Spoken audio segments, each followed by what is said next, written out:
مگر اس موقع پر جماعت احمدیہ ناروے نے اس خواہش کا اظہار کیا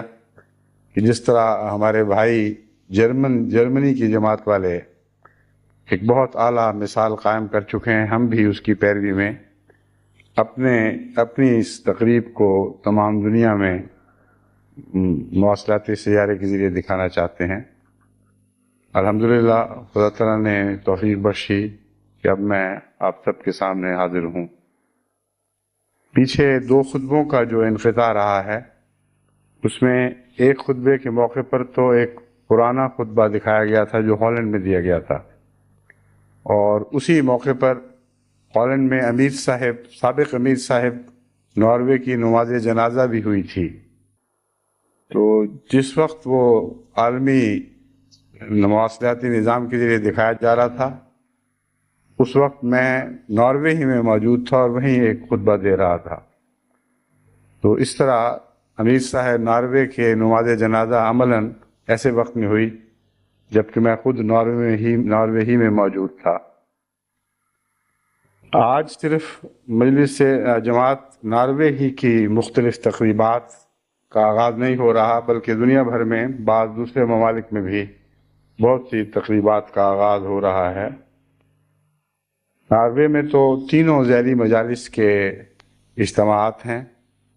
جو آج اور کل سے شروع ہوں گے، اور ساتھ ہی گوئٹے مالا کی مجلس خدام الاحمدیہ کی طرف سے بھی درخواست ملی ہے کہ ان کا اجتماع جو ہفتے کو شروع ہو رہا ہے اسے بھی آج کے خطبے میں اس کو آج کے خطبے کے موضوع میں شامل کیا جائے اور ان کے نام بھی پیغام ہو۔ اسی طرح لجنہ ماء اللہ جرمنی کا 15واں سالانہ اجتماع کل بروز ہفتہ جرمنی میں شروع ہو رہا ہے، اور ان کی صدر صاحبہ نے بھی اسی خواہش کا اظہار فرمایا ہے۔ اسی طرح جماعت احمدیہ کینیڈا کا 17واں جلسہ سالانہ آج یعنی 2 جولائی کو جمعے کے روز شروع ہو رہا ہے، اور ان کے لیے یہ ممکن ہے کہ اس خطبے کی ریکارڈنگ کر کے اپنے افتتاحی اجلاس کی افتتاحی تقریر کے طور پر اسے پیش کریں۔ اس لیے انہوں نے اس خواہش کا اظہار کیا ہے کہ ان کو جماعت احمدیہ کینیڈا کو خصوصیت سے پیش نظر رکھتے ہوئے اپنے خطبے میں کچھ نصیحتیں کروں، کیونکہ ان کے افتتاحی اجلاس میں اس طرح میری شمولیت ہو جائے گی۔ مختلف ممالک کی مختلف تنظیمات کا ذکر ہے، مگر عملاً یہ سارے ممالک مغربی دنیا کے دائرے میں ہیں، اور ان کے دینی اور تربیتی مسائل کم و بیش ایک ہی سے ہیں، اگرچہ مختلف ممالک کے خصوصی اپنے مسائل بھی ہوا کرتے ہیں، لیکن بالعموم جسے مغربی دنیا کہتے ہیں ان کا جہاں تک اسلام کے ساتھ تقابل کا سوال ہے، اس تقابل میں جو مسائل ہمارے سامنے ہیں وہ کم و بیش ایک ہی سے ہیں۔ اس لیے ان سب کو ملحوظ رکھتے ہوئے میں چند نصیحتیں آپ کے سامنے آپ کی خدمت میں کرتا ہوں، تاکہ ان کو ملحوظ رکھتے ہوئے آپ ان ممالک میں رہتے ہوئے اسلام کی بہترین خدمت کر سکیں اور اسلام پر اثر انداز ہونے والی مخالفانہ طاقتوں کا بہترین دفاع کر سکیں۔ یہ جو جملہ میں نے کہا ہے، مجھے ڈر ہے کہ ان ممالک میں رہنے والے احمدی بچے جنہوں نے یہاں پرورش پائی ہے، ان کی اردو اتنی کمزور ہے کہ وہ اس جملے کو شاید سمجھ نہ سکیں، اور یہی آج پہلی بات ہے جو میں آپ کے سامنے رکھنی چاہتا ہوں۔ بسا اوقات مجھے احمدی بچوں اور نوجوانوں کے خطوط ملتے ہیں کہ عالمی مواصلاتی سیارے کے ذریعے جو ہمارے رابطے ہوئے ہیں اس سے خدا تعالیٰ کے فضل سے ہم میں نئی زندگی پیدا ہو رہی ہے، نیا ولولہ پیدا ہو رہا ہے اور نیکی کا رجحان بڑھ رہا ہے، لیکن آپ کی اردو بہت مشکل ہے اور بہت زور لگا کر توجہ سے سننا پڑتا ہے، پھر بھی بہت سی باتیں ہیں جو سمجھ نہیں آتی، وہ ہمیں پھر بعد میں اپنے ماں باپ یا دوسرے عزیزوں سے سمجھنی پڑتی ہے۔ تو جہاں تک اردو کا تعلق ہے، اردو تو بول چال کی جو ہوا کرتی ہے وہی میری اردو ہے، اور اس میں مجھے بعض دفعہ مشکل مطالب کو، مشکل معنوں کو بیان کرنے میں جب دقت پیش آتی ہے تو جو لفظ سامنے آئیں انہیں کو استعمال کرنا پڑتا ہے۔ الفاظ تحریر کے وقت تو موقع دے دیا کرتے ہیں کہ اپنے مرضی سے آدمی انتخاب کر لے، بہت سے امکانات ہوتے ہیں ایک مضمون کو بیان کرنے کے لیے، ان امکانات کے ساتھ مختلف الفاظ وابستہ ہوتے ہیں، ان باتوں کو ظاہر کرنے کے لیے مختلف الفاظ استعمال ہو سکتے ہیں، اور تحریر کے وقت انسان ٹھہر ٹھہر کر سوچ کر ایک بات تحریر میں لاتا ہے، اور اس کے لیے موقع ہے کہ جس لفظ کو چاہے منتخب کرے، جس کو چاہے چھوڑ دے،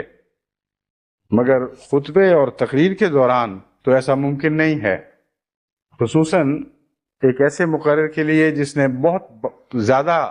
بار بار لوگوں کو مخاطب کرنا ہو، اور جس کے لیے اتنا وقت نہ ہو کہ وہ نوٹس بھی لکھ سکے،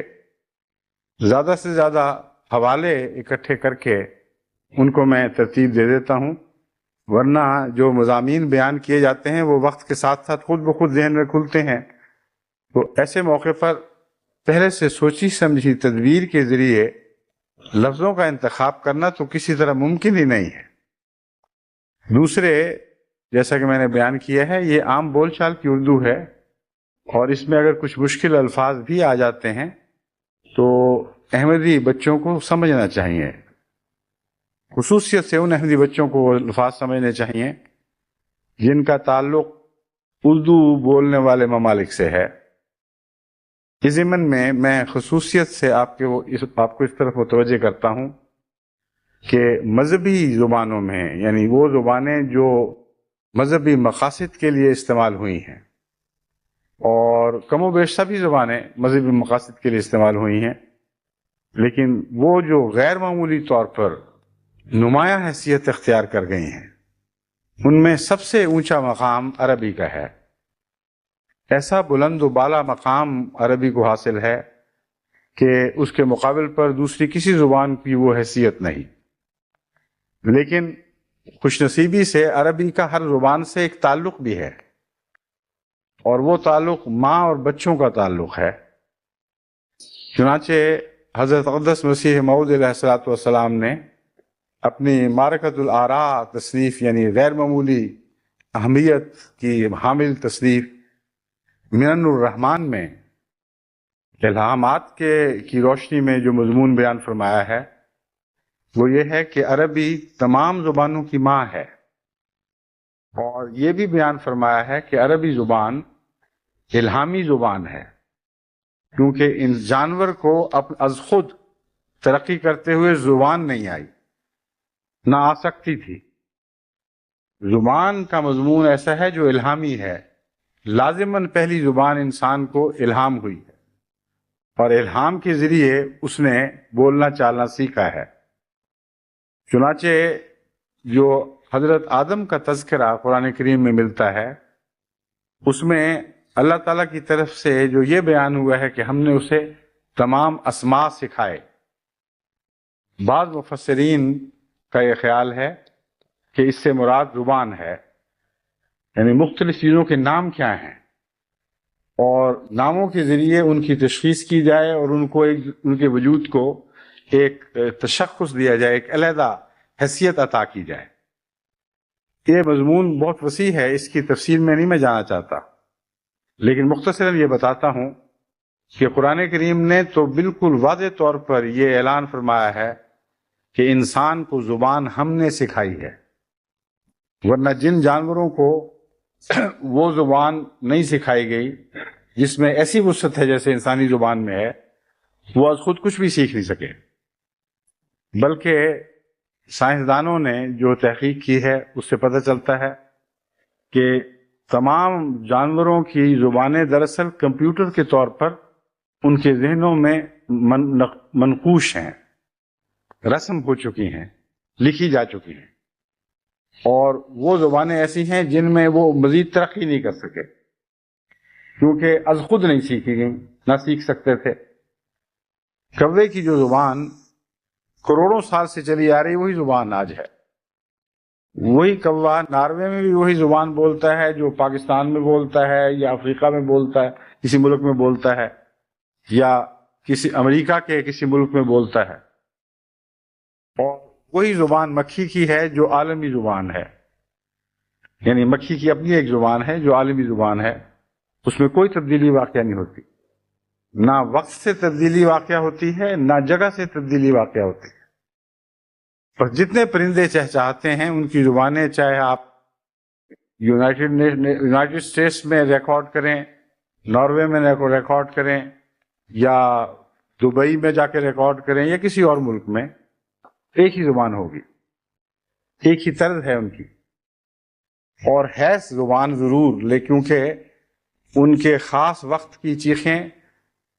اس وقت کے ساتھ مناسبت رکھتی ہیں۔ مثلا خوشی کے وقت کا جو بے اختیار آواز نکلتی ہے کسی جانور کے منہ سے، وہ غم کے وقت کی آواز سے مختلف ہے، فکر اور درد کے وقت کی آواز سے مختلف ہے، اور خوف کی آواز سے مختلف ہے۔ چنانچہ اس مضمون پر سائنسدانوں نے تحقیق کے بعد بعض فائدہ مند چیزیں بھی دریافت کی ہیں۔ مثلا بعض ہوائی اڈوں پر یہ مشکل درپیش تھی کہ سی گلز وہاں بڑی کثرت سے آ کے بیٹھتی تھیں، اور ہوائی جہاز کے شور سے جب اڑتی تھیں تو بعض دفعہ بہت بڑے بڑے حادثے ہو گئے، کیونکہ بڑی تعداد میں انجن سے ٹکر لگتی تھی، اور وہ خود بھی پارا پارا ہوتی تھی لیکن انجن کو بھی نقصان پہنچا دیتی تھی۔ تو انہوں نے پھر سی گل کی وہ آواز معلوم کی جو وہ خوف کی حالت میں نکالتی ہے، اور اس آواز کو ریکارڈ کیا، اور پھر loud speaker public address system کے ذریعے بہت وسیع پیمانے پر ان ایئرپورٹس پر اس آواز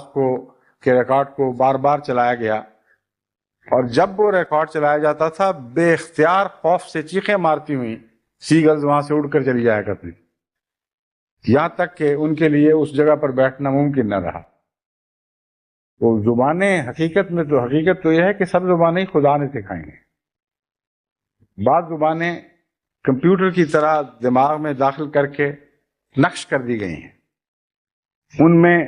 ترقی کی گنجائش بھی نہیں اور تبدیلی کی بھی کوئی گنجائش نہیں۔ جب سے کسی جانور کی تخلیق ہوئی ہے اس وقت سے وہ وہی زبان استعمال کر رہا ہے، اور ہر خطہ ارض میں وہی زبان بولتا ہے۔ لیکن کچھ زبانیں ہیں جو انسان کو عطا ہوئی، ان زبانوں کو ہم جمع کی صورت میں ان کا ذکر کرتے ہیں زبانیں، لیکن قرآن کریم سے پتہ چلتا ہے کہ ایک ہی زبان خدا نے سکھائی۔ اور حضرت اقدس مسیح موعود علیہ السلام نے قرآن اور الہامات کی روشنی میں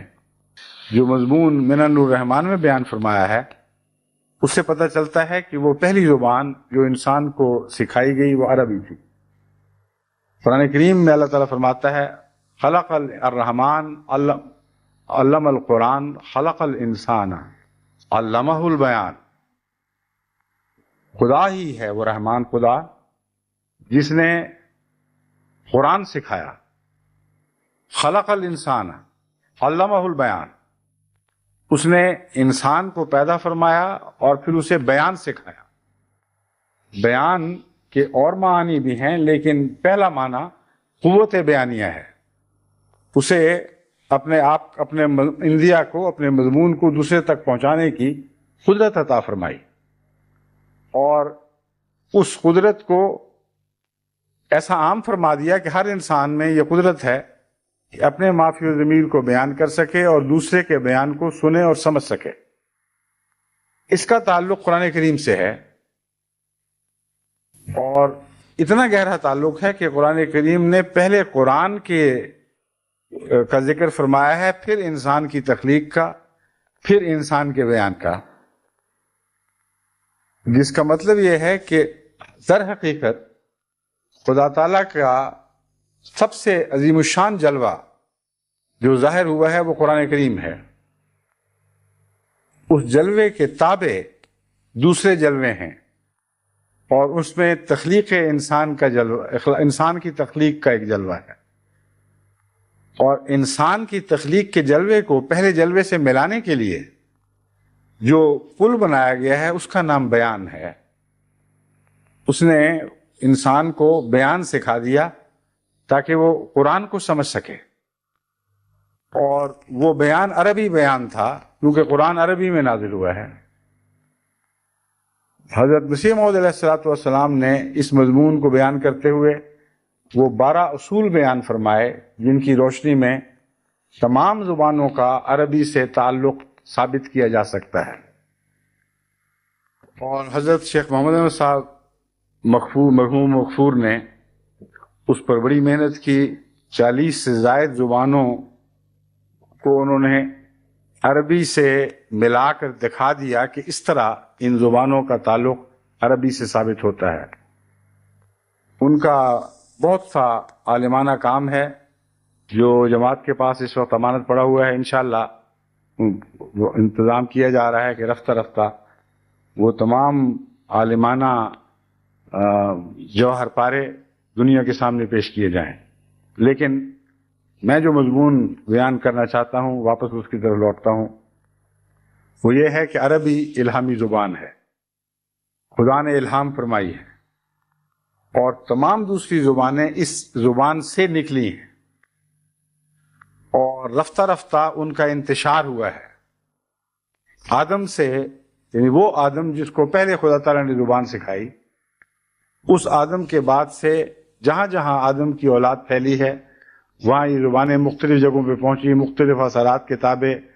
ان میں کچھ کمی ہوئی، کچھ زیادتی ہوئی، کچھ تبدیلیاں واقع ہوئیں، یہاں تک کہ وہ پہچانی بھی نہیں جاتی۔ اب یہ بات کہ اتنا فرق پڑ جائے کہ ایک ہی زبان سے نکلی ہوئی زبانیں ہوں اور آپس میں اتنی مختلف ہو جائیں کہ یقین نہ آئے کہ یہ اسی آدم کی اولاد ہیں، اس کا ظاہری انسانوں کی شباہت سے بھی ایک تعلق ہے۔ افریقہ کا انسان بھی بالآخر اسی آدم کی اولاد ہے جس آدم کی اولاد ناروے کے باشندے ہیں۔ ناروے کے باشندے بھی بالآخر اسی آدم کی اولاد ہیں جس آدم کی اولاد ہندوستان کے بسنے والے ہیں، یا چین میں رہنے والی قومیں ہیں، یا تبتی قومیں ہیں۔ غرضی کے مختلف قوموں پر نظر ڈال کر دیکھیں، ان کے رہن سہن، ان کے بود و باش تو مختلف ہیں ہی، ان کی شکل و شباہت اور فیچرز یعنی بنیادی نقوش بھی اتنے مختلف ہیں کہ بظاہر یقین نہیں آتا کہ یہ بالآخر ایک ہی آدم تک ان کا سلسلہ پہنچ سکتا ہے۔ لیکن اب سر دست تو دنیا کی معلومات یہاں تک ہی ہیں کہ جب بھی زندگی نے ترقی کرتے ہوئے انسانیت کا روپ دھارا ہے، یعنی ابتدائی انسانیت کا، اس وقت ایک ہی ماں باپ تھے جن سے سب کچھ پیدا ہوا ہے، اور پھر بعد میں تبدیلیاں شروع ہوئی ہیں، اور وقت نے مختلف موسموں، مختلف حالات، اقتصادی اور دوسرے سب حالات نے مل کر تبدیلیاں پیدا کرنی شروع کی ہیں، جس کے نتیجے میں انسان کی شکل بھی دوسرے انسانوں سے بدلنی شروع ہو گئی اور مختلف ہونے لگ گئی۔ زبانوں کا آپس میں اتنا فرق ہو جانا کوئی غیر طبی یا غیر معقول بات نہیں، لیکن علمی لحاظ سے جیسا کہ میں نے بیان کیا ہے، احمدی ایک بہت بڑے احمدی عالم اور فلسفی مکرم شیخ محمد احمد صاحب مظہر نے حضرت مسیح موعود علیہ الصلوۃ والسلام کے بیان کردہ خطوط پر بہت سی زبانوں کو عربی سے نکلا ہوا ثابت کر دکھایا ہے۔ تو عربی زبان کو اولیت حاصل ہے، اور یہ اولیت کوئی دنیا کی طاقت اس زبان سے چھین نہیں سکتی۔ عربوں کے حالات خواہ کیسے بھی بگڑ جائیں، مگر قرآن چونکہ عربی زبان میں ہے، اس لیے عربی زبان کی اولیت کو دنیا میں کوئی انسان عربی سے چھین نہیں سکتا۔ اس کی یہ فوقیت، اس کی یہ برتری بہرحال اس زبان میں باقی رہے گی، اور جو اسلام پھیلے گا عربی دانے کی مزید ضرورت پیش آتی چلی جائے گی، جہاں جہاں احمدیت اسلام کا پیغام لے کر پہنچے گی وہاں قرآن سکھانے کا انتظام بھی ہوگا، اور ابتداً تھوڑی عربی سے گزارا چلے گا، لیکن بالآخر یہ ہو کر رہے گا کہ عربی دنیا کی سب سے بڑی، سب سے زیادہ بولی اور سمجھی جانے والی زبان بن کر رہے گی۔ بس مذہبی زبانوں میں اولیت عربی کو ہے، اور اس کی طرف ہمیں مزید توجہ کرنی چاہیے۔ اس کی طرف توجہ کے لیے اسکولنگ کی بڑی ضرورت ہے۔ اب میں خدا تعالیٰ کے فضل سے قرآن کریم کی زبان سمجھتا ہوں، یعنی جس حد تک ایک انسان کو خدا کی طرف سے توفیق ملتی ہے وہ سمجھ سکتا ہے۔ احادیث کی زبان سمجھتا ہوں، عربی فصحیٰ اگر بولی جائے تو سمجھ لیتا ہوں، لیکن بولنے کا محاورہ اس لیے نہیں کہ میری اسکولنگ بہت ناقص تھی۔ جس زمانے میں ہم قادیان میں پڑھا کرتے تھے وہ بدقسمتی سے تعلیمی لحاظ سے ایک ایسا دور تھا جب کہ اسکول اپنے نچلے حصے کو تک پہنچا، اپنی گراف میں سب سے نچلے حصے کو چھو رہا تھا، اور عربی تعلیم بالکل واجبی سی تھی۔ گرامر سکھا دی جاتی تھی اور لکھی ہوئی عربی سمجھانے پر ہی اکتفات کی جاتی تھی، یعنی اسی کو کافی سمجھا جاتا تھا، لیکن بول چال کا سکھانے کا کوئی انتظام نہیں تھا۔ یہاں تک کہ جب ہم جامعہ میں گئے تو وہاں بھی کوئی ایسا انتظام نہیں تھا جس سے عربی بول چال کا محاورہ پیدا ہو۔ بس اگر ایک لمبے عرصے تک، یعنی پختگی کی عمر تک کسی زبان میں بول چال کا محاورہ پیدا نہ ہو تو ایک ایسی جھجک بیٹھ جاتی ہے کہ اس کے بعد پھر سیکھنا مشکل ہو جاتا ہے۔ یعنی میرے لیے مشکل تو نہیں، لیکن اب وقت کی مشکل ہے۔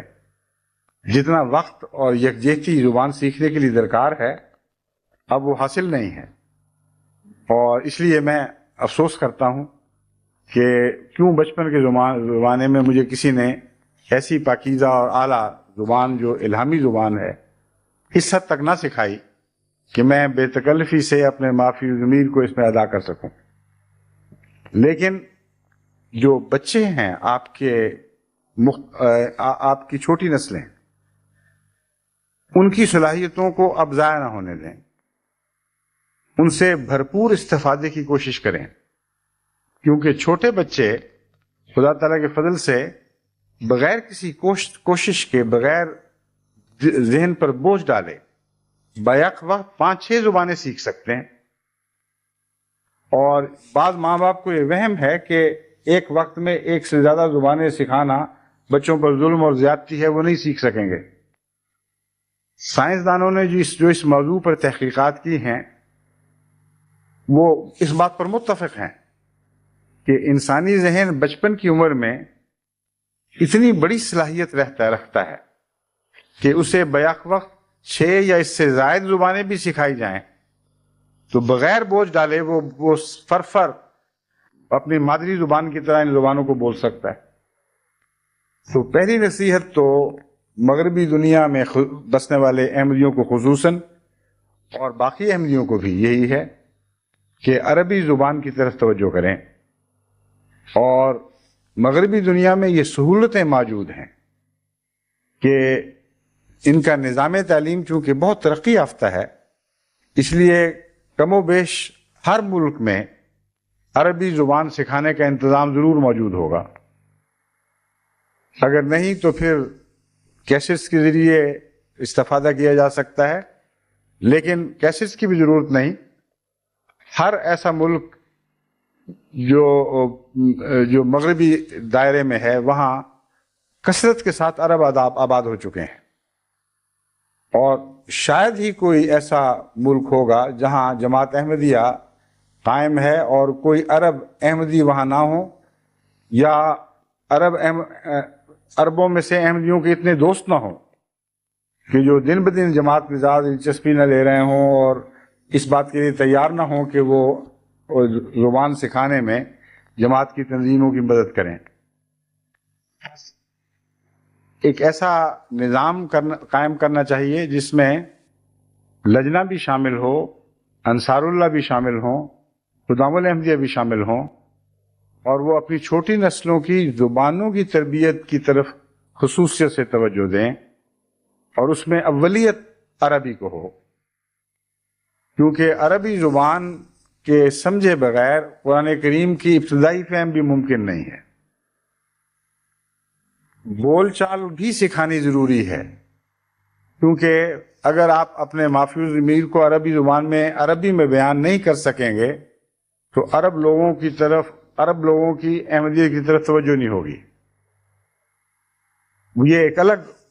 فائدہ ہے جو اس سے ہمیں حاصل ہوگا اگر ہم عربی بول چال سیکھیں. لیکن اول زور میرا اس بات پر ہے کہ عربی زبان کو اس طرح سمجھنے کی توفیق ہر احمدی بچے میں ہونی چاہیے کہ جب وہ قرآن کریم پڑھے تو ترجمہ کر کے نہ سوچے کہ میں کیا پڑھ رہا ہوں، بلکہ قرآن کریم پڑھتے پڑھتے مضمون خود بخود اس کے ذہن میں رائج ہوں، ذہن میں داخل ہوں اور دل پر کار فرما ہوں، دل پر اثر انداز ہو رہے ہوں. اس پہلو سے ہمیں تدریجی پروگرام بنانے ہوں گے. مثلا میں نے ایک دفعہ یہ مشورہ دیا تھا کہ وہ قرآن کریم کی آیات جن کی عموماً جماعت احمدیہ میں تلاوت کی جاتی ہے، مثلا بہت سی ایسی چھوٹی صورتیں ہیں یا منتخبہ آیات ہیں جن کی میں اپنی نمازوں میں تلاوت کرتا ہوں، ان کو اگر پہلی منزل بنا لیا جائے اور سب تنظیمیں کوشش کریں کہ ان کے حوالے سے عربی زبان سکھائی جائے اور ان کا ترجمہ سکھایا جائے، اور ترجمہ سکھاتے سکھاتے کچھ گرامر بھی بتا دی جائے اور عربی کا تعارف بھی اس طرح کروایا جائے کہ بار بار ان آیات کے حوالے سے عربی کی طرف منتقل ہوں اور عربی کے حوالے سے ان آیات کی طرف منتقل ہوں. اس سے ایک فائدہ یہ بھی پہنچے گا کہ جب بھی وہ ان آیات کی 5 وقت نمازوں میں تلاوت سنیں گے یا جتنی بھی توفیق ہے نمازیں باجماعت پڑھنے کی، 5 وقت میں تو تلاوت ہوتی نہیں، یعنی 3 نمازوں میں تلاوت سنیں گے یا جتنی توفیق ہے اتنی قرات والی نمازوں میں شامل ہو کر قرات سنیں گے، تو ان کے دل پر براہ راست اثر پڑے گا. کیونکہ قرآن کریم کی آیات میں ایک عظیم خوبی یہ ہے کہ آپ اگر روزانہ بھی وہی آیات تلاوت کرتے چلے جائیں، جب بھی دل ڈال کے ان کو سنیں گے آپ کے دلوں پر نیا اثر پڑے گا. اگر سرسری طور پر ان کو سن کر آگے گزر جائیں گے تو آپ کے دل پر کچھ بھی اثر نہیں پڑے گا، خواہ آپ کو ترجمہ آتا بھی ہو. لیکن شرط یہ ہے کہ ترجمہ آتا ہو اور توجہ سے سنیں. تو یہ ہو نہیں سکتا کہ کوئی قرآن کریم کی آیت چاہے 1,00,000 دفعہ پڑھی جائے 1,00,000 دفعہ اپنا اثر پیدا نہ کرے. یہ کلام کی زندگی کی نشانی ہے. جو کلام زندہ ہو وہ اس کی سب سے بڑی علامت یہ ہے کہ اس کو بار بار سننے کے باوجود اس میں دلچسپی زندہ رہتی. حضرت اقدس مسیح موعود علیہ الصلوۃ والسلام کی بعض عبارتیں ایسی ہیں جن کو سینکڑوں مرتبہ احمدی مقررین نے اپنی تقریروں میں استعمال کیا ہے اور سینکڑوں مرتبہ سننے والوں نے ان کو سنا اور ہر دفعہ ان کو نئی لذت محسوس ہوئی. حضرت مسیح موعود علیہ الصلوۃ والسلام کے کلام میں بالعموم یہ ایک زندگی کی ایسی خاصیت ہے جسے جو لوگ جانتے ہیں وہ گواہی دیں گے کہ وہ کلام اپنی زندگی کے اعتبار سے دوسرے کلام سے الگ پہچانا جاتا ہے، کبھی بھی مر نہیں سکتا. اتنا نمایاں فرق ہے کہ حضرت مسیح موعود علیہ الصلوۃ والسلام کے کلام کو خلفاء کے کلام پر بھی ایک نمایاں شان اور نمایاں برتری حاصل ہے، اور ممکن ہی نہیں ہے کہ ویسا کلام کوئی اور انسان اپنی طرف سے بنا سکے. باوجود اس کے کوئی الہامی کلام نہیں، لیکن وہ شخص جس کی زندگی الہام کی روشنی میں پل رہی ہو، جس کا سفر تمام تر الہام کی روشنی میں ہو، اس کی زبان پر لازماً الہام کا اثر پڑتا ہے اور اس کی روشنی سے اس کی زبان کو ایک زندگی ملتی ہے. تو حضرت مسیح موعود علیہ الصلوۃ والسلام کی زبان اور آپ کے کلام کی جو زندگی ہے اس کا براہ راست الہام سے تعلق ہے، اور عربی زبان تو سکھائی الہام کے ذریعے گئی ہے، اور قرآن کریم تو سراسر سرتاپا الہامی زبان ہے. اس لیے قرآن کریم کے متعلق اگر ہمیں کہیں یہ احساس ہو کہ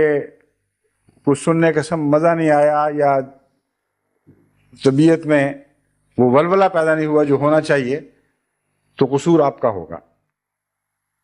اپنی بیماری تلاش کریں، اپنے اندر کمزوری ڈھونڈیں جس کی وجہ سے آپ پر اثر نہیں پڑا۔ ورنہ حقیقت یہ ہے کہ قرآن کریم کا کلام مسلسل اول سے آخر تک ایک زندہ کلام ہے جو کبھی بھی مر نہیں سکتا اور ہمیشہ زندگی بخشتا ہے۔ بس جو بھی پروگرام بنائیں، جیسا کہ میں نے مشورہ دیا ہے کہ یہ بھی ہو سکتا ہے کہ روزمرہ جو آیات جماعت میں تلاوت کی جاتی ہیں، جو حضرت خلیفۃ المسیح ثانی رضی اللہ تعالیٰ عنہ کے وقت سے بالخصوص مشہور عام چلی آ رہی ہیں، اور آپ ہی کی تلاوت سے رنگ پکڑ کر جماعت نے ان آیات یا ان صورتوں کو اپنی نمازوں میں استعمال کرنا شروع کیا، ان کو پیش نظر رکھتے ہوئے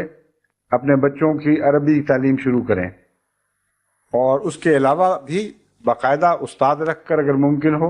یعنی جماعتی انتظام میں استاد رکھے جائیں تو عربی بچوں کو باقاعدگی سے پڑھائی جائے، لکھنی پڑھنی بھی سکھائی جائے، اور بولنی اور عام روزمرہ کے محاورے میں ان کو شناسائی کروائی جائے، ان کی واقفیت کروائی جائے۔ پھر جس میں صلاحیت ہوگی وہ ترقی کر جائے گا، لیکن اول مقصد یہ ہونا چاہیے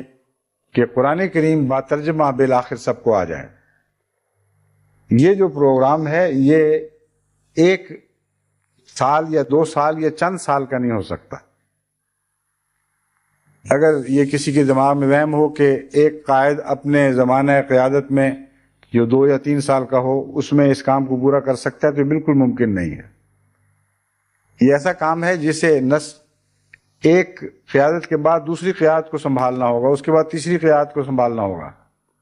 ایک نسل کی ساری زندگی اس کام پر لگ جائے تب بھی اتنے بڑے خلا باقی رہ جائیں گے کہ اگلی نسل کو پھر اس کام کو جاری رکھنا پڑے گا۔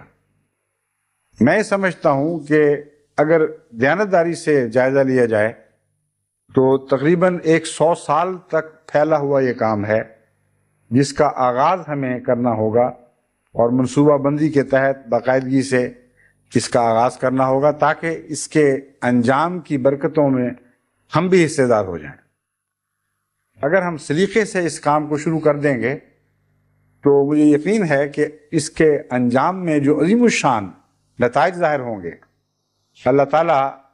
ان کے ثواب میں ہمیں بھی شامل فرما لے گا۔ بس عربی زبان کے متعلق تفصیلی منصوبے تمام ذیلی مجالس اپنے اپنے ہاں بنائیں، اور ان منصوبوں کو بنانے کے بعد مجھے یہ اطلاع دیں کہ ہم نے یہ منصوبے بنا بھی لیے ہیں اور اس حد تک جاری بھی کر دیے ہیں۔ پھر حسب توفیق اس کام کو بڑھاتے چلے جائیں اور کسی منزل پر چھوڑنا نہیں، یہاں تک کہ جماعت میں عربی سے محبت ایک عام رواج پا جائے اور عربی سے تعلق اتنا گہرا ہو جائے کہ روزمرہ ہمارے گھروں میں عربی بول چال والے بچے پیدا ہونے شروع ہو جائیں اور اگلی نسل میں پھر اس مضمون کو آگے بڑھایا جائے۔ اس سے ایک بہت بڑا خلا جو اس وقت میں جماعت میں محسوس کر رہا ہوں وہ پورا ہو جائے گا۔ دوسری نصیحت میری یہ ہے کہ آپ اردو کی طرف بھی توجہ کریں۔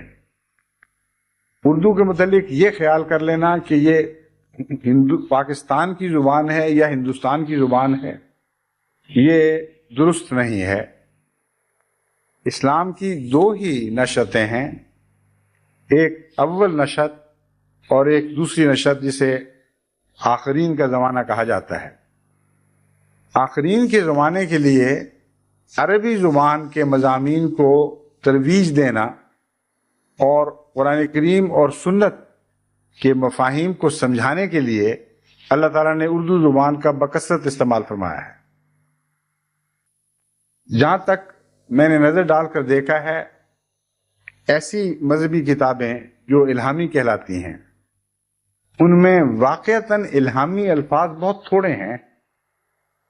اور بڑا حصہ تاریخ دانی کا ہے، مضمون نگاروں نے یہ بیان کیا ہوا ہے کہ حضرت عیسیٰ علیہ السلام یہاں سے وہاں گئے، وہاں سے یہ وہاں گئے، یہ کام کیا، وہ کام کیا، لیکن الہاماً لفظاً وہ عبارتیں ان پر نازل، ان بیان کرنے والوں پر نازل نہیں ہوئی تھیں۔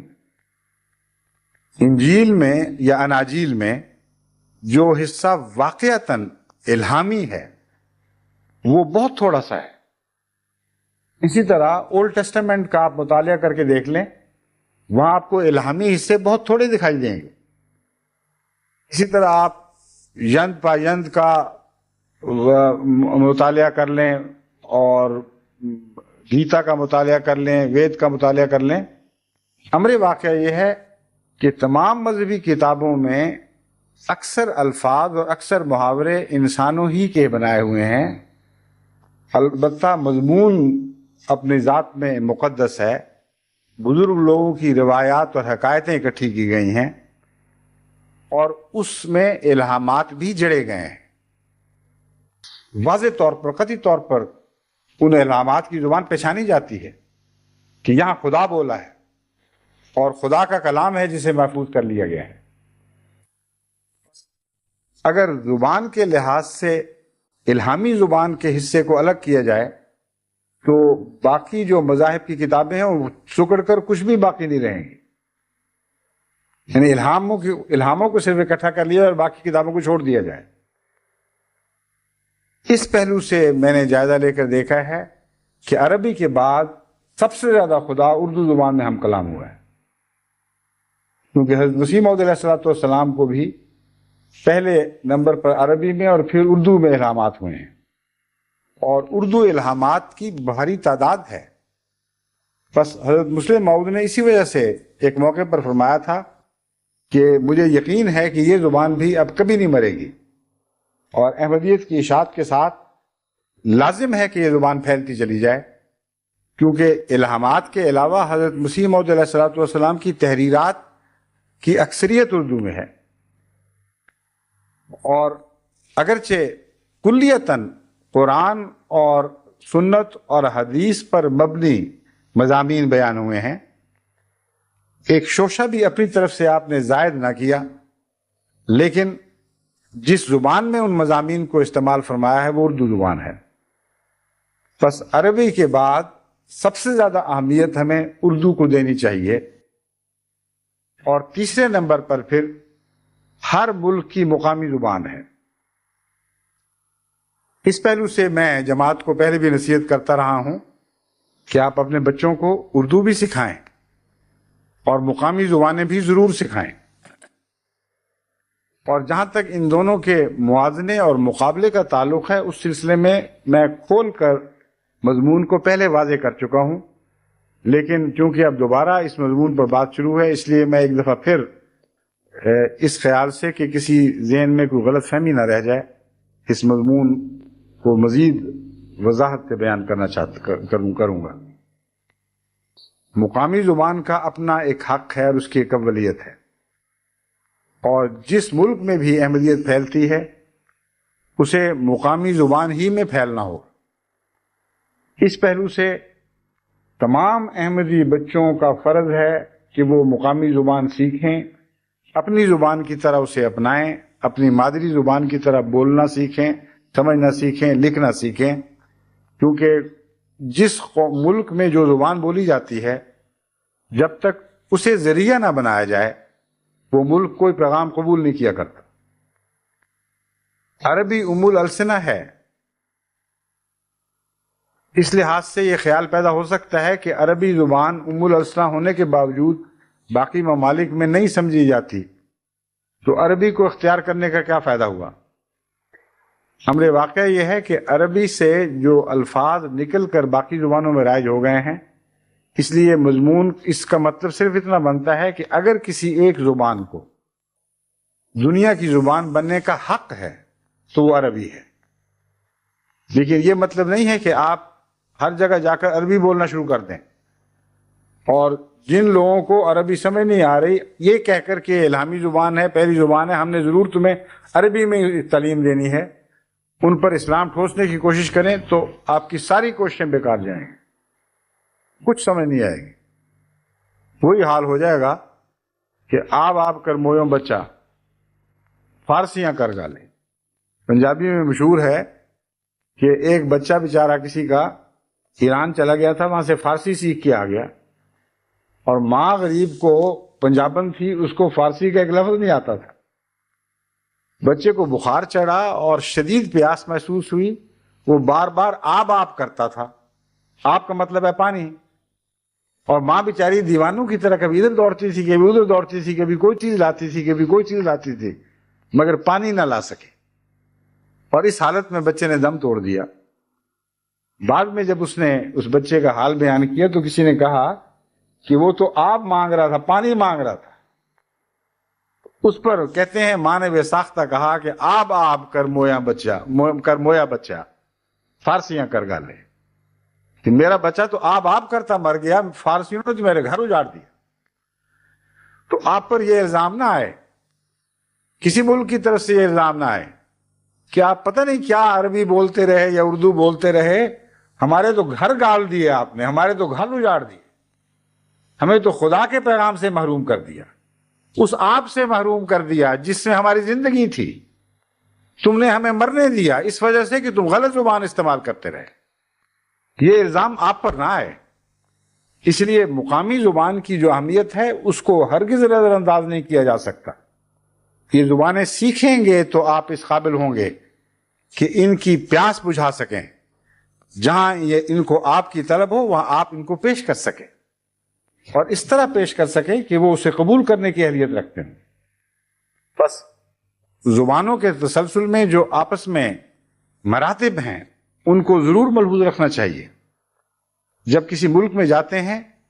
تو مقامی زبان کو ایک مرتبہ اور ایک اولیت حاصل ہو جاتی ہے. عالمی سطح پر دوسری زبانوں کو ہوگی، اس سے غرض نہیں. جہاں تک اس ملک کے دائرہ کا تعلق ہے ان کی اپنی زبان کو غیر معمولی اہمیت حاصل ہے. بس وہ زبان ان کی سیکھنی ہوگی، آپ کو بھی سیکھنی ہوگی، آپ کے بچوں کو سیکھنی ہوگی، اور اسی زبان میں اتنی مہارت حاصل کرنی ہوگی کہ آپ ان کو وہ زبان پڑھا سکیں.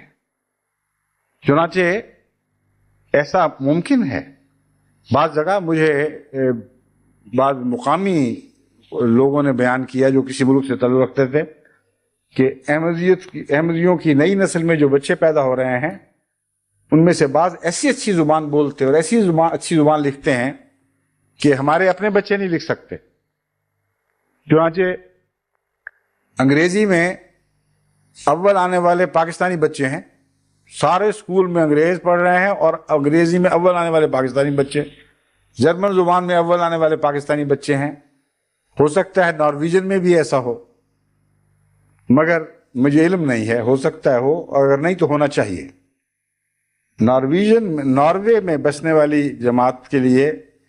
ایک خصوصیت کے ساتھ یہ قابل توجہ بات ہے کہ بدقسمتی سے یورپین ممالک میں ناروے کے اندر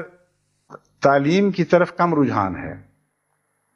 اور نارویجن قوم میں سے ایک بڑی بھاری تعداد ہے جو اسکول کی تعلیم تھوڑی سی حاصل کرنے کے بعد دوسرے کاموں میں مصروف ہو جاتی ہے اور اعلیٰ تعلیم حاصل نہیں کرتی.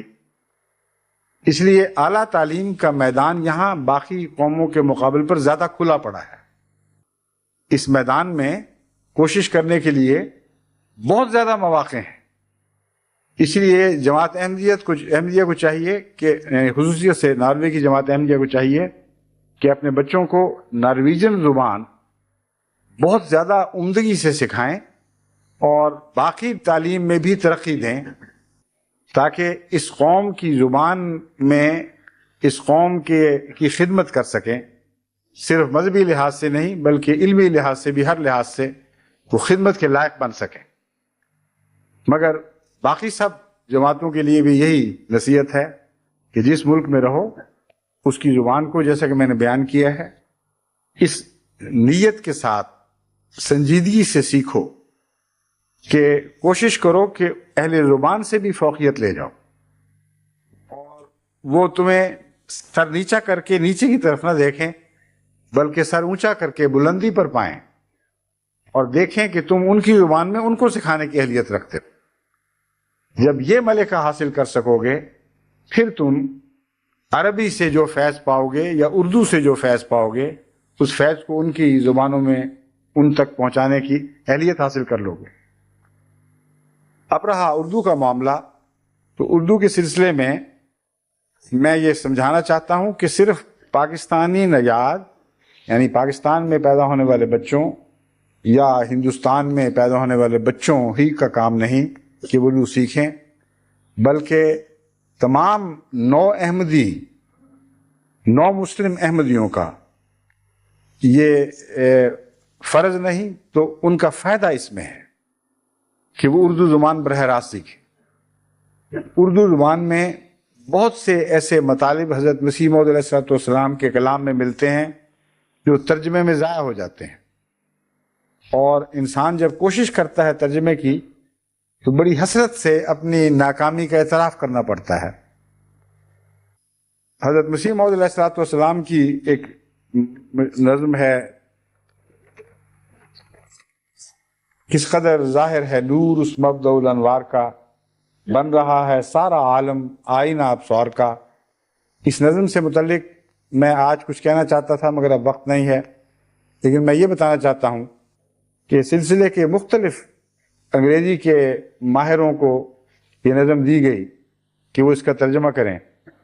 اور وہ جن کو یہ بجا فخر تھا کہ ان کو عربی انگریزی زبان پر خوب دسترس حاصل ہے اور شاعرانہ مزاج بھی تھا اور اردو زبان بھی سمجھتے تھے، انہوں نے بھی جو ترجمے کر کے بھیجے اسے اندازہ ہوا کہ ترجمہ کرنے کا کام کتنا مشکل ہے، اور بعض اعلیٰ عارفانہ مضامین کو ایک زبان سے دوسری زبان میں حقیقت میں منتقل کیا ہی نہیں جا سکتا۔ اس کا لطف اٹھانے کے لیے وہ زبان سیکھنی ضروری ہے۔ چنانچہ پروفیسر آربری نے جب قرآن کریم کا ترجمہ کیا تو اس ترجمے کے آغاز میں تمہید میں یہ لکھا کہ وہ عربی کے بڑے مشہور پروفیسر تھے کیمبرج کے، وہ لکھتے ہیں کہ مجھے اس ترجمے کا خیال اس لیے آیا کہ گزشتہ جتنے ترجمے دیکھے ہیں ان میں ایک بات محسوس کی کہ ترجمہ کرنے والے نے بڑی محنت اور کوشش سے قرآن کریم کے مضمون کو اپنی زبان میں منتقل کرنے کی کوشش کی ہے، لیکن ہر کوشش بالآخر اتنی بھدی ثابت ہوئی ہے کہ اس کو دیکھ کر ایک قاری قرآن کی عظمت کا تصور کر ہی نہیں سکتا۔ کوئی ترجمہ بھی دل پر اس کا 100% بھی اثر نہیں ڈال رہا ہوتا جتنا قرآن کریم کی اثر عبارت اثر ڈالتی ہے، اور وجہ یہ ہے کہ جب لفظی طور پر وفا کی جائے اور زیادہ کوشش کر کے اس مضمون کو اپنی زبان میں منتقل کرنے کی کوشش کی جائے تو زبانوں کے انداز مختلف ہونے کی وجہ سے یہ ممکن ہی نہیں ہے کہ وہ ترجمہ بھی منتقل ہو جائے اور زبان کا حسن بھی منتقل ہو جائے۔ بس وہ کہتے ہیں اس پہلو سے میں نے یہ کوشش کی ہے کہ قرآن کریم کو کے حسن کا ترجمہ کروں، یعنی ایسی زبان میں قرآن کریم کا ترجمہ کروں کہ قاری کو کچھ نہ کچھ اس کے حسن کا بھی تو اندازہ ہو کہ یہ ہے کیا کلام۔ اس لیے اگر اصل مضمون سے ذرا سا میں ہٹ جاؤں تو غلط مضمون تو بیان نہیں کروں گا، لیکن لفظاً ساتھ نہیں چل سکوں گا۔ یہ معذرت کرتے ہوئے میں یہ کوشش کرتا ہوں کہ انگریزی دان طبقہ یہ دیکھ سکے کہ قرآن کریم کی اصل زبان میں کتنی عظمت ہے، کتنا عظیم الشان کلام ہے جو کیسا دل پر اثر کرتا ہے۔ اس پہلو سے جو ترجمہ انہوں نے کیا ہے اس پر وہ سب سے پہلے مجھے چودھری محمد ظفر اللہ خان صاحب رضی اللہ تعالیٰ عنہ نے اس طرح متوجہ کیا تھا جب میں 1978 میں انگلستان آیا، اور مجھے یاد نہیں کہ پہلا انہوں نے مجھے تحفہ دیا تھا یا ان کے ذکر پر میں نے خود خریدا تھا، مگر واقعتاً بعض ترجموں کے حصے ایسے ہیں جس سے قرآن کریم کی زبان کی اس حد تک خدمت ضرور ہوئی ہے کہ زبان کے اثر کو منتقل کرنے کی کوشش کی گئی ہے۔ تو اردو میں حضرت مسیح موعود علیہ السلام کا کلام اتنا پر اثر ہے، اتنی گہری تاثیر رکھتا ہے کہ بعض دفعہ ایک ایک شعر دل کی کائے پلٹ دیتا ہے، بعض دفعہ عبارت کا ایک ٹکڑا ایسا وجہ طاری کر دیتا ہے انسان کے اوپر کہ اس کی زندگی میں ایک روحانی انقلاب برپا ہو سکتا ہے، مگر اس کا ترجمہ پڑھ کے دیکھ لیں دوسری زبانوں میں، اس کا عشر اشیر بھی اثر نہیں ہے۔ تو ہمارے نو مسلم احمدی بھائیوں کو کیوں اس سے محروم رکھا جائے؟ ہرگز نہیں رکھنا چاہیے۔ اور اس لیے بھی ضروری ہے کہ عالمی وحدت اور عالمی بھائی چارہ پیدا کرنے میں زبانیں ایک بہت بڑا کردار ادا کیا کرتی۔ اگر نارویجن میں احمدی بچے نارویجن سیکھیں اور ان کے ساتھ نارویجن کے لحاظ سے یکجہتی پیدا کر لیں، ہم آہنگی پیدا کر لیں، تو ایک جگہ جماعت احمدیہ اور ناروے کے درمیان اتحاد ہو جائے گا۔ اگر یوروبا زبان میں نائجیریا میں یہ اتحاد قائم ہو جائے تو وہاں اتحاد ہو جائے گا، مگر عالمی وحدت تو نہیں پیدا ہوگی۔ اگر چین میں یہ اتحاد ہوگا تو وہ چین تک محدود رہے گا، اگر جاپان میں ہوگا تو جاپان تک محدود رہے گا۔ عالمی وحدت کے لیے کسی عالمی زبان کا ایسا رشتہ ہونا ضروری ہے جو ایک وسیع تر برادری کے رشتے میں قوموں کو منسلک کر سکے، اور اس پہلو سے یہ دو زبانیں ہیں جنہوں نے لازماً اپنا کردار ادا کرنا ہے۔ اول عربی، اور اس کی اہمیت پر تو جتنا بھی زور دیں اتنا ہی کم ہے، اور دوسرے اردو زبان، کیونکہ اردو زبان میں عربی ہی کے مضامین کو ایک عظیم شان، نئی شان کے ساتھ پیش کیا گیا ہے۔ حضرت مسیح موعود علیہ الصلوۃ والسلام نے جس نظر سے محمد رسول اللہ صلی اللہ علیہ وسلم کو دیکھا ہے اس کو اردو میں بیان فرمایا ہے، اور اس نظر سے دیکھے بغیر وہ حسن کامل طور پر آپ پر طلوع ہو ہی نہیں سکتا۔ 1400 سال کے فاصلے کس طرح پاٹے جائیں گے؟ کس طرح یہ فاصلے طے ہوں گے؟ کیسے آخرین اولین سے ملیں گے؟ وہ ملانے والا تو آج کا امام ہی ہے، وہی تو ہے جسے المہدی الموعود قرار دیا گیا، وہی تو ہے جس کے زمانے میں اول کو آخر سے ملانے کی پیشگوئی تھی۔ وہ اس کی زبان کو سمجھے بغیر، ان کیفیات کو اپنائے بغیر جن سے وہ وجود گزرا ہے، اولین اور آخرین کے فاصلے مٹ ہی نہیں سکتے۔ پر ضروری ہے کہ اردو زبان کو سیکھ کر اردو زبان میں حضرت مسیح موعود علیہ الصلوۃ والسلام کے نثر کے کلام اور نظم کے کلام کو براہ راست سمجھنے کی اہلیت پیدا کی جائے۔ اگر ایسا کوئی کر لے گا تو وہ دیکھے گا کہ اس کی کیفیت میں کتنا بڑا فرق پڑ چکا ہے، پھر یہ لوگ ترجمے کا بھی حق ادا کر سکیں گے۔ ورنہ ترجمہ کا جو مضمون چل رہا ہے آج کل، اس سے اصل بات وہ رہتی نہیں۔ انگریزی میں کسی نے قرآن کریم کا ترجمہ کیا، کسی نے قرآن کریم کے انگریزی ترجمے سے نارویجن میں کوشش کی، پھر نارویجن سے کسی اور زبان میں ہو گیا۔ وہ رفتہ رفتہ ہر نقش ثانی نقش اول کے مقابل پر دھندلا ہوتا چلا جاتا ہے، وہ بات نہیں رہتی۔ اس لیے اردو زبان سے بھی حضرت مسیح موعود علیہ السلام کی کتابوں میں کا جو انگریزی یا دوسری زبانوں میں ترجمے کا کام رکا ہوا ہے، اس کی بڑی وجہ یہ ہے ایسے ماہرین نہیں ہیں جو بیک وقت دونوں زبانوں پہ مہارت رکھتے ہوں، جو مادری زبان کی طرح اردو جانتے ہوں، جو مادری زبان کی طرح انگریزی جانتے ہوں، مادری زبان کی طرح اردو جانتے ہوں، مادری زبان کی طرح نارویجن جانتے ہوں، وغیرہ وغیرہ۔ جب تک ایسے ماہرین ہمارے اندر پیدا نہ ہوں جو دونوں زبانیں یکساں مہارت کے ساتھ استعمال کر سکتے ہوں، اس وقت تک ترجموں کے حق ادا نہیں ہو سکتے۔ جہاں تک میں نے نظر ڈالی ہے، ہمارے یہاں طرف سے جو ترجمے پیش ہو چکے ہیں اب تک، حضرت مسیح موعود علیہ السلام کی کتب کے جو ترجمے ہیں ان میں بہت سے خلا باقی ہیں۔ بعض دفعہ تو اصحاب شکن حد تک ترجمہ اصل مضمون سے بے وفائی کر رہا ہے، یعنی مضمون کا معنی تو ادا ہو گئے ہوں گے، لیکن ایسے بھونڈے انداز میں ترجمے ہوئے ہیں کہ اس کا بڑا غلط اثر پڑھنے والے پر پڑ سکتا ہے۔ کس نے یہ عبارت لکھی؟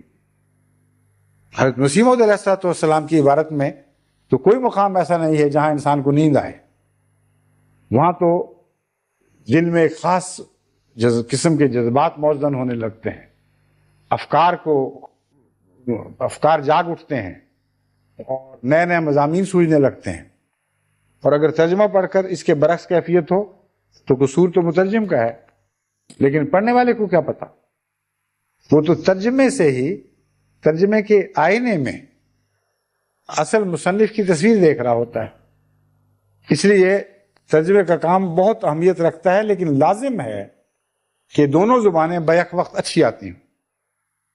بس نارویجن بچوں کے لیے میری نصیحت ہے کہ نارویجن سیکھ رہے ہیں، ماشاءاللہ بہت اچھی بولنے لگ گئے ہیں، لیکن اردو لکھنا پڑھنا بھول گئے ہو۔ جس طرح جرمن بچوں کو میں نے کہا تھا کہ تم اگر صرف جرمن سیکھ لو اور اردو بھول جاؤ تو ہمارے لیے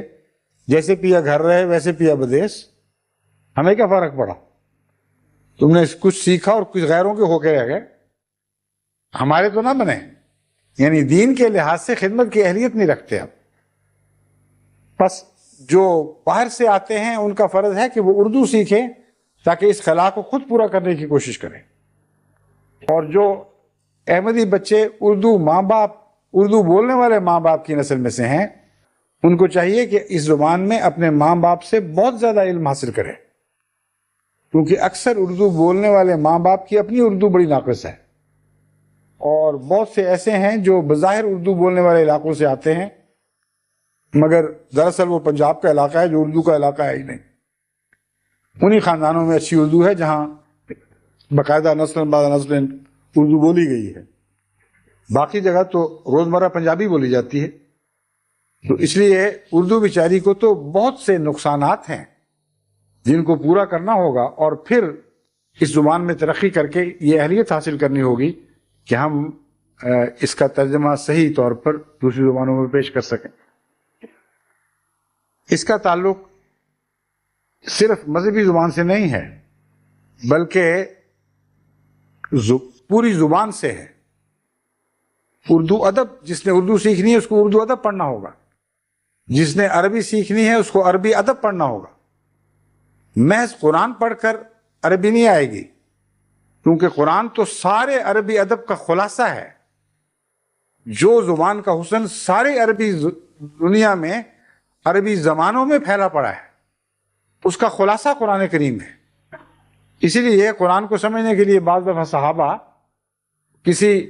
بدوی سے پوچھا کرتے تھے کہ بتاؤ یہ محاورہ تمہارے ہاں کیسے بولا جاتا ہے؟ اور عجیب بات ہے کہ کوئی محاورہ کسی بدو قوم سے تعلق رکھتا تھا، کوئی کسی بدو قبیلے سے تعلق رکھتا تھا، اور بعد میں جب سب مسلمان ہوئے تو سب نے مل جل کر پھر قرآن کی اس طرح خدمت کی کہ وہ محاورے جو سارے عرب میں پھیلے پڑے تھے ان کو قرآن سے وابستہ کر کر کے بتایا کہ اس کا یہ معنی ہے، اس کا یہ معنی ہے۔ تو زبان کا تعلق ایک بہت وسیع کلچر سے بھی ہوا کرتا ہے، ایک ملک کی عادات سے بھی ہوا کرتا ہے۔ اور اردو زبان سیکھنی ہے تو اردو ادب بھی پڑھنا ہوگا، اردو شاعری بھی پڑھنی ہوگی، اور اس ملک کی کلچر، اس کا پس منظر، کس طرح یہ زبان پنپی ہے، تاریخ کیا تھی، ان سب چیزوں سے واقفیت حاصل کرنی ہوگی۔ ان کے بغیر کوئی زبان آ ہی نہیں سکتی۔ انگریزی زبان سیکھیں باہر بیٹھے، چاہے آپ ساری عمر گلا دیں، اگر آپ کو یہ نہیں پتا کہ انگریزی بولنے والے علاقوں میں کون کون سے پھول پائے جاتے ہیں، وہ رنگ ہیں کیا کیا جن کا ذکر ملتا ہے، وہ خوشبوئیں کیا ہیں جن سے محظوظ ہو کر کسی شاعر نے کوئی کلام کہا ہے، اس خوشبو کو اپنے کلام میں مقید کرنے کی کوشش کی ہے۔ غزی کے ادب میں جہاں جہاں بھی آپ جائیں گے آپ کو یہ مضمون پھیلا ہوا نظر آئے گا کہ ہر اظہار کا کسی پس منظر سے تعلق ہے، اس پس منظر سے بھی واقفیت حاصل کرنی ہوگی۔ پھر تاریخی حوالے ملتے ہیں، ان تاریخی حوالوں کو سمجھنے کے لیے اس ملک اور قوم کی تاریخ سے واقفیت حاصل کرنی پڑتی ہے۔ پر زبان محض لفظوں کا نام نہیں ہے، زبان کے پیچھے بہت سے علوم ہیں جو مل کر زبان پیدا کرتے ہیں اور مل کر لفظوں میں جان ڈالتے ہیں۔ وہ سارے علوم مل کر لفظوں میں خاص معانی داخل کرتے ہیں۔ ہر لفظ ایک جیسے معنی نہیں رکھتا، ہر لفظ کے پیچھے ایک کلچر ہے، اس کلچر نے اس لفظ میں کچھ رنگ بھرے ہیں۔ جب تک وہ کلچر سے واقفیت نہیں ہوگی ان رنگوں کا اندازہ ہی نہیں ہو سکتا۔ پنجابی شاعری میں بھی آپ دیکھ لیں جب تک پنجاب کی کلچر سے واقفیت نہ ہو، پنجابی شاعری کو کسی دنیا میں کسی کے سامنے پیش کر کے دیکھیں، اس کو کچھ نہیں پتہ لگے گا کیا کہہ رہا ہے. کوٹھے پہ کہاں بیٹھ بنے تھے، کہاں بیٹھا ہے، بنے رہے تھے. اب اس کا مہمان سے کیا تعلق ہے؟ آپ ترجمے کر لیں، بنے رہے تھے کہاں بیٹھا ہے، اور کوئی آنے والا ہے تو لوگ کہیں کہ پاگل ہو گیا، شاعر ہے اب یہ کوئی. کبے کا کیا، کہاں سے بنیرے سے تعلق، اور ہمارے بنیروں میں تو کبا بیٹھا ہی نہیں کرتا. تو اس کو کچھ پتہ تو لگنا ہوگا کہ کلچر کیا تھی ان ملکوں میں، کبوں کی عادتیں کیا ہیں، کیا کیا کرتے ہیں، کس طرح وہ آ کے ہاتھوں سے روٹیاں چھین لیتے ہیں، اور بنیرے پر کیوں بیٹھتے ہیں. ان باتوں سے کچھ واقفیت کریں گی تو زبان میں زندگی پیدا ہوگی. واقعہ یہ ہے کہ وہ ہے غریب ملک، اور جہاں آٹا پکتا دیکھتے ہوں، کنالی میں زیادہ آٹا گوندا جا رہا ہے اور روٹیاں زیادہ پک رہی ہیں، وہاں کوے آئیں گے. اور جو روٹیاں زیادہ تبھی پکتی ہیں جب مہمان آ رہے ہوں، اور بورچی خانوں سے نکل کر باہر نکل کر بھی کچھ بورچی خانے کے کام انتظامات چل رہے ہوں. تو کوے کا تعلق ہے مہمان سے، لیکن بتانا پڑتا ہے کہ کیا ہے. امیر ملکوں میں جہاں ایسے کوئی مسائل ہی نہیں، ان کو پتہ ہی نہیں لگ سکتا کہ کوے کا مہمان سے کیا تعلق ہے. تو بہرحال جانوروں کی عادتیں بھی کلچرز کے ساتھ بدل جاتی ہیں، اور زبان پر اس کے گہرے اثرات مترتب ہوتے ہیں. بس آپ زبانیں سیکھیں ان معنوں میں جو میں بیان کر رہا ہوں، بس وسعت کے ساتھ. جو اسکول میں پڑھنے والے بچے ہیں وہ ان کی زبان کی تاریخ پڑھیں،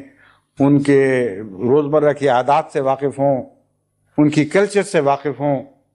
وہ غیر اسلامی کلچر کو اپنانا نہیں ہے، مگر واقفیت ضروری ہے. پتہ ہو کہ کلچر ان کی ہے کیا، اس میں سے کون سا حصہ غیر اسلامی ہے، کون سا عام انسانی کلچر سے تعلق رکھتا ہے. تو اس وسعت کے ساتھ اگر زبانوں پر زور دیا جائے تو میں سمجھتا ہوں کہ انشاءاللہ تعالی مغربی دنیا میں احمدیوں کو بھی بہت فائدہ پہنچے گا، اور احمدی مسلمانوں کو بھی بہت فائدہ پہنچے گا، اور غیروں میں اسلام پھیلانے میں یہ بات بہت مددگار ثابت ہوگی. اور آپ کے اخلاق کی قدروں کی حفاظت کے لیے بھی بڑا ضروری ہے. بس میں اس موضوع پر آپ کو یہ نصیحت کرتے ہوئے آج کا خطاب ختم کرتا ہوں کہ زبانوں کی طرف توجہ دیں. عربی کو جو خدا تعالیٰ نے اولیت دے دی ہے، وہی مقام عربی کو دیں. اسی احترام کے ساتھ عربی کو سمجھنے کی کوشش کریں، پڑھنے کی کوشش کریں، اور رائج کرنے کی کوشش کریں. اور فی زمانہ جو احمدیوں میں عربی بول چال میں کمزوری پائی جاتی ہے، اسے دور کریں، اور کوشش کریں کہ ہماری اگلی نسلیں کثرت کے ساتھ عربی بولنے والی نسلیں ہوں، اور عربی زبان میں اعلیٰ محاورہ استعمال کرنے کی صلاحیت رکھتی ہوں.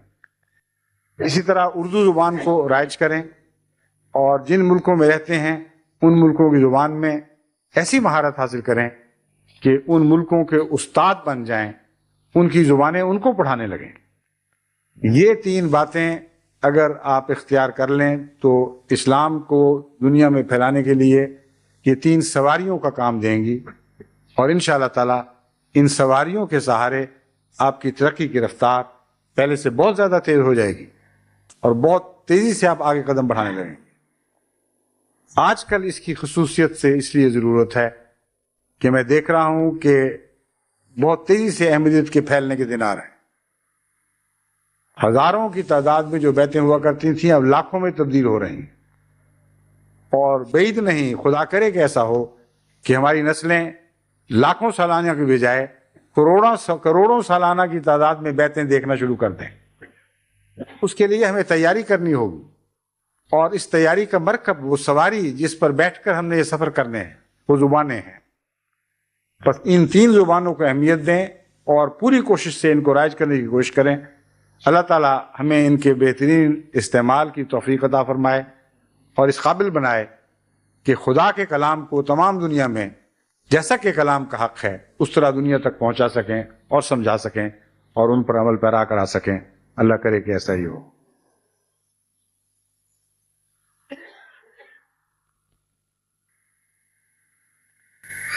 آج ایک اور اعلان بھی کرنا ہے. خدا تعالیٰ کے فضل سے اب جلد جلد احمدیت کی تاریخ میں نئے سنگ ہائے میل کا اضافہ ہو رہا ہے. آج کا اعلان یہ ہے کہ اب باقاعدہ طور پر شارٹ ویو پر 16 میٹر بینڈ پر خطبات کو تمام دنیا میں پہنچانے کا انتظام ہو گیا ہے. اور آج کا خطبہ 16 میٹر بینڈ پر تمام افریقہ اور تمام ایشیا اور یورپ کے بہت سے حصوں میں سنا جا رہا ہے. انگلستان اگرچہ اس کے دائرے سے، جس دائرے تک یہ خطبہ ریڈیو پر پہنچ رہا ہے اس کے دائرے سے باہر تھا، لیکن گزشتہ چند جمعوں میں جو تجرباتی دور تھا اس میں انگلستان میں بھی سنا گیا اور پوری طرح سمجھ آتا تھا. اگرچہ 100% اعلیٰ معیار نہیں تھا بلکہ 80% کہنا چاہیے، یعنی اس کی جو کوالٹی جسے کہتے ہیں، اس کی اردو لفظ کوالٹی کا میرے ذہن میں آ نہیں رہا، بہرحال کوالٹی لفظ لوگ سمجھتے ہیں عام طور پہ. معیار اس کا جو عمومی سماعت کا معیار ہے اس میں کچھ کمی آ جاتی تھی، لیکن اس کے باوجود سنا جاتا تھا، سمجھا جاتا تھا. تو اللہ تعالیٰ کے فضل سے اب غریبوں کے بھی سامان ہو گئے. ورنہ بہت سے غریب مختلف دیہات میں مجھے لکھتے تھے کہ جن امیروں کو توفیق ہے انہوں نے انٹینے لگا لیے اور ہم حسرت سے دیکھتے رہ جاتے ہیں، ہم تو سننے سے بھی محروم رہ گئے. پہلے آپ کی کیسٹیں پہنچ جایا کرتی تھیں، اب کچھ تو کریں کہ ہمارا بھی کچھ پیاس بجھنے کا سامان ہو. اب اللہ کی شان ہے کہ اس نے اپنی طرف سے ہی یہ انتظام کر دیا ہے کہ اب آدھی دنیا سے زیادہ میں خدا کے فضل سے، خصوصیت سے اس دنیا میں جہاں زیادہ غریب احمدی بستے ہیں، براہ راست ریڈیو کے ذریعے خطبات سنانے کا انتظام ہو گیا ہے. انشاءاللہ اور بھی یہ وقت زیادہ کیا جائے گا اور دیگر تربیتی مضامین کا بھی اضافہ ہوگا، زبانوں کا بھی اضافہ ہوگا. اس کے لیے ہم تیاری کر رہے ہیں، عربی زبان سکھانے کا، اردو زبان سکھانے کا، جو نہیں وہ لوگ جن کو اردو نہیں آتی ان کے لیے، اور اسی طرح دوسری زبانوں کا بھی انتظام کیا جائے گا انشاءاللہ تعالی. تو رفتہ رفتہ اب جماعت کے کاموں کے دائرے بہت پھیلتے جا رہے ہیں، اسی نسبت سے زیادہ خدمتگاروں کی ضرورت ہے. اور یہ بھی اللہ کا احسان ہے کہ بہت خدمت کا جذبہ بڑھ رہا ہے. کثرت کے ساتھ نوجوان خدمت کے میدانوں میں آگے آ رہے ہیں، نام پیش کر رہے ہیں، کہتے ہیں ہم سے بھی کچھ کام لو، ہم سے بھی کچھ کام لو. تو سب اللہ کے کام ہیں، ہماری کوششوں کا کوئی دخل نہیں، اسی کا احسان ہے. خدا کرے کہ یہ احسان کا دور ہمیشہ بڑھتا پھیلتا اور پھر پھولتا اور پھلتا چلا جائے.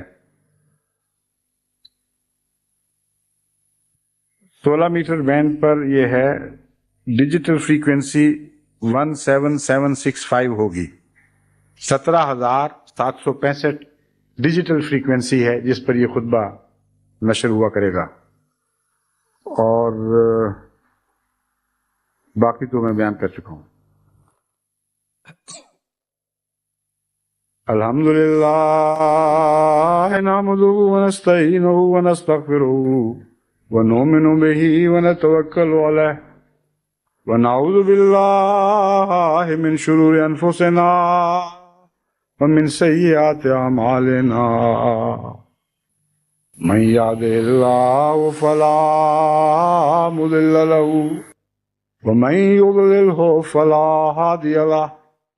ونشهد ان لا اله الا الله وحده لا شريك له ونشهد ان محمدا عبده ورسوله. عباد اللہ رحمکم اللہ، ان اللہ یامر بالعدل والاحسان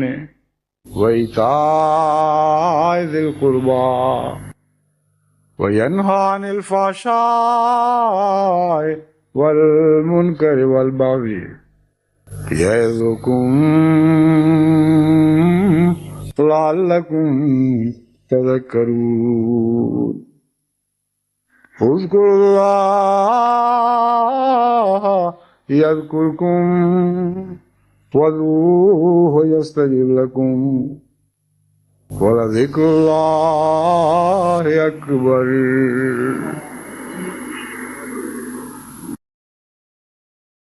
ما كان محمد أبا أحد من رجالكم ولكن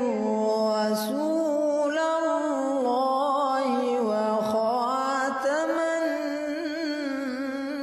النبيين.